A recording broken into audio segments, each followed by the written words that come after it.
Chaqmoq McQueen multfilmdagi Franchesko'ni qanday esladim? Hozir sizlarga aytib beraman. Qani ketdi.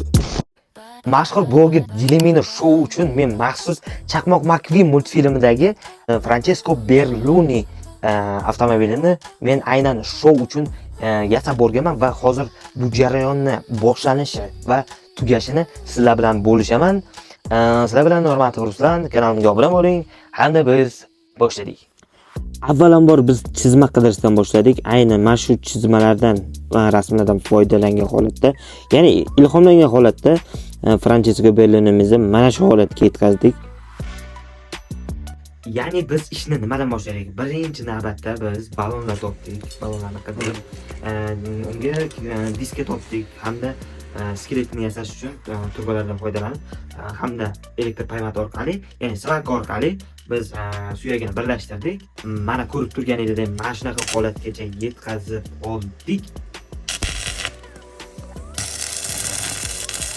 Va ishning eng qiziq joyiga yetib keldik. Biz taxtadan foydalangan holatda Francesco'mizni shaklini chiqarishga harakat qildik. Ya'ni stoykamizga, ya'ni suyagimizga taxtalarni bog'lagan holatda biz Francesco'ning shaklini chiqarib oldik va ishimiz ancha yengillashdi. Aziz do'stlar, shuncha harakatimizdan keyin mashinamiz mana shunaqa holatga yetib keldi. Mana oldilari bu yoq boshi bo'ladi, bu yerda ko'zi ko'rinib turadi. Bu yoqdan havo kiradi, turbinami nimadirda. Orqa tomonlari. Bu yerdan spoiler chiqadi tepaga. Ko'rgansizlar-ku. Mana bu tepaga ham qo'yib qo'yaman. Mana bundoq keladi hali. Yana 1-2 kunlik ishi bor-da. Xullas 1-noyabrgacha tayyor bo'ladi bu. Tun demay, mana soat hozir kechasi 1:30 bo'ldi. Atrof qop-qorong'i, mana projektorlar bilan ishlayapmiz. Keyin qiladigan ishimiz endi bizni skeletimizni polniy qoplashimiz kerak edi ustini. Biz nimadan foydalanak? Bizda temir varianti bor edi. Afsuski, temir yo'q bo'lganligi sababli biz fanerlardan foydalangan holatda skeletimizni qisman bo'lsa ham qoplashga urindik va bizda shunaqa natija yuzaga keldi. Ko'rib turganingizdek, shunaqa holatga keldi va keyingi navbatda biz buni bo'yashga tayyorgarlik jarayonini boshlab yubordik.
Shu yerga yetganda bir g'alati ish bo'ldi. Francesco'ni ko'zlarini yopishtirishimiz kerak edi. Birinchi ko'zini yopishtirganimizda mashina holatga kelib qoldi. Keyin esa biz buni to'g'rilashga harakat qildik va to'g'riladik ham bizlar. Va bizning natijamiz shunaqa edi. Tezlik. Men tezlikman. Kim tezlik? Sen tezlikmisan? Unda Francesco 3 karra tezlik.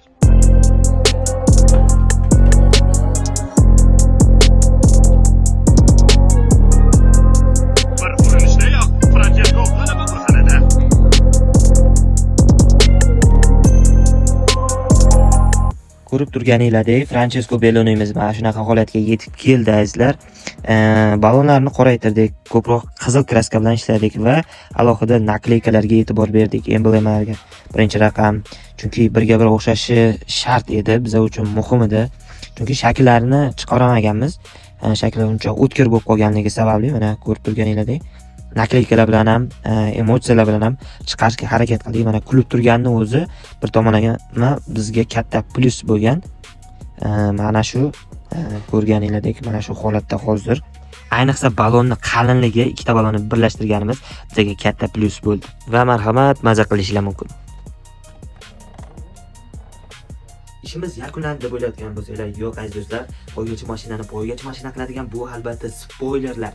Spoilerlarimizni taxtadan yaxshilab mahkamlab yasaganmiz hamda kraskalash jarayonini hozir sizlarga ko'rsatib beramiz va multfilmdagi holati bo'lishi uchun orqasiga bir nakleykani yopishtiramiz. Demak, hozir ko'rib bilib olasiz. Agar esingizga tushgan bo'lsa, Franchesko, ya'ni Chaqmoq McQueenga o'tib ketganidan keyin bir so'zni aytadi. Mana shu so'zni biz hozir yopishtirish jarayonidamiz. Shtop multfilmdagi holat chiqishi uchun aynan mana shu so'z ham kerak edi bizga aslida. Ya'ni bu so'z endi hozir yopishtirganimizdan keyin bilasizlar. Chao McQueen so'zi edi. Agar multfilmni ikkinchi qismida ko'rgan bo'lsanglar, mana shu Franchesko poyga vaqtida Chao McQueen deb o'tib ketadi.